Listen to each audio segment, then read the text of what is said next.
அன்பு வணக்கம். உங்கள் மா. திருவள்ளுவர்.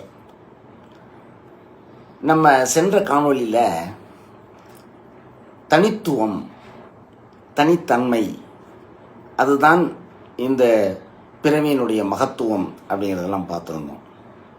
அப்படி பார்த்துட்டே வரும்போது சுயம், சூழல் இதெல்லாம் பற்றி சொல்லணும் அப்படின்னு பேசியிருந்தோம். இப்போ சுயத்தை பற்றியும் சூழலை பற்றியும் நம்ம பேசுவதற்கு முன்னால் அவை சம்பந்தப்பட்ட வாழ்க்கையை பற்றி பேசணும். இந்த வாழ்க்கையை பற்றி சொல்லித்தரதான் நமக்கு எந்த பல்கலைக்கழகமும் இல்லை, பாடத்திட்டமும் இல்லை. அதனால் வாழ்க்கையை ரொம்ப எளிமையாக நம்மளால் புரிஞ்சுக்க முடியும்.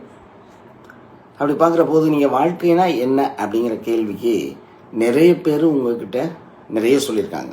பெரிய அறிஞர்கள், மகாத்மாக்கள், பேரறிஞர்கள்லாம் நிறைய சொல்லியிருக்காங்க. அது போக நீங்களே அன்றாட வாழ்க்கையில் வாழ்க்கைனா இதாண்டா அப்படிங்கிற பல வரையறைகளை பற்றி பேசியிருப்பீங்க. இப்போ அந்த வரிசையிலேயே இப்போ நான் ஒரு விளக்கம் சொல்லுகிறேன், கேட்டுக்கொள்ளுங்கள். அதில் இருக்கிற நிறை குறைகளை நாம் போக போக பார்க்கலாம். நீங்களும் குறிப்பிடலாம், உங்களுடைய ஃபீட்பேக்கில் சொல்லலாம். வாழ்க்கைனா என்ன அப்படிங்கிற கேள்விக்கு நம்மகிட்ட என்ன பதில் இருக்குது? இன்பம், துன்பம், இரவு, பகல், இப்படி நிறைய வெற்றி, தோல்வி இப்படிலாம் சொல்லிக்கிறோம். ஆனால் ஒரு சின்ன வரையறை ரொம்ப ஆழ்ந்து யோசித்த பிறகு ஒரு பொருள் மிகுந்த ஒரு பொருள் எனக்கு கிடைத்தது. அதை உங்கள் முன்னால் உங்களோடு பகிர்ந்து கொள்வதில் பெருமகிழ்ச்சி அடைகிறேன். வாழ்க்கை என்றால் என்ன? சுயத்திற்கும் சூழலுக்கும் இடையிலே நடக்கிற ஒரு ஊடாட்டம் தான் வாழ்க்கை அப்படின்னு என்னால் ஒரு ஆய்ந்து அறிய முடிந்தது. அது என்ன சுயம், அது என்ன சூழல்? சுயம் என்றால் நாம், எனக்கு சுயம் என்பது நான். என்னுடைய சூழல் என்பது என்னை சுற்றி இருக்கிற எல்லாமே, இயற்கை, மனிதர்கள், விலங்குகள், உயிரிகள் அனைத்தும், காற்று, பிரபஞ்சம் எல்லாமே என்னுடைய சூழல். ஆக சுயம் என்பது நான். அந்த சுயம் என்றால் நமது வசதிக்காக அல்லது புரிந்து கொள்வதற்காக எப்படி உடைத்து பேசலாம் என்பதை அடுத்த காணொலியில் பார்ப்போம். அதே மாதிரி சூழலை பற்றியும் விரிவாக பிறகு பார்ப்போம். இப்போ நான் என்ன சொன்னேன், இந்த சுயத்திற்கும் இந்த சூழலுக்கும் இடையிலே ஒரு ஊடாட்டம் நடக்கிறது. அதுவும் அந்த ஊடாட்டம் எப்படி நடக்கிறது தெரியுமா? இடைவிடாமல் நடந்து கொண்டு இருக்கிறது. நான் விரும்புகிறேனோ இல்லையோ அந்த ஊடாட்டம் இருக்கும். எடுத்துக்காட்டாக, நான் இப்பொழுது இங்கே அமர்ந்திருக்கிறேன், மேலே காற்றாடி சுற்றி கொண்டிருக்கிறது.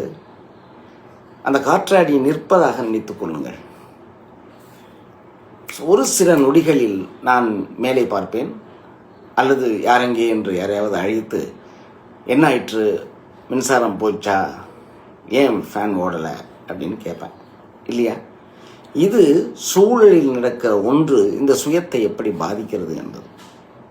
அதே போலத்தான் இதெல்லாம் சின்ன எடுத்துக்காட்டாக இப்போதைக்கு சொல்கிறேன், போக போக நம்ம பார்க்கலாம். அதே மாதிரி சுயம் செய்கிற ஒரு செயலானது சூழலையும் பதில் சொல்ல வைக்கும்.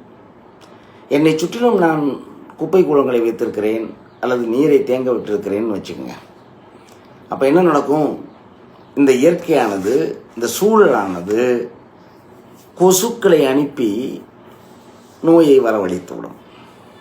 இதுதான் சுயத்திற்கும் சூழலுக்கும் இடையிலான ஒரு ஊடாட்டம். இப்படி நடக்கிறதே, இதைத்தான் நான் வாழ்க்கை என்று சொல்லுகிறேன். இனி போக போக இன்னும் விரிவாக சுயம் என்பது என்ன, சூழல் என்பது என்ன, இந்த சுயத்தில் என்ன செய்தால் இந்த சூழலையும் நம்மளால் வசப்படுத்த முடியும், அல்லது சுயம் எதுவும் செய்ய முடியாத போது இந்த சூழலின் கைதியாக நாம் வாழ நேரிடும் என்பதனை சொல்லி இந்த காணொளியை நிறைவு செய்கிறேன். தங்கள் அனைவருக்கும் இவை பிடித்திருக்கும் பட்சத்தில் உங்களுடைய விருப்பக்குறிகளை தெரியப்படுத்துங்கள், பகிர்ந்து கொள்ளுங்கள், உங்களுடைய நண்பர்களோடு பகிர்ந்து கொள்ளுங்கள், சந்தாதாரராகவும் மாறிவிடுங்கள். இந்த சேனலுக்கு சந்தாதாரராக சப்ஸ்கிரைப் பண்ணி கொள்ளுங்கள். அன்புடன் உங்கள் நண்பன் மா. திருவள்ளுவர். நன்றி.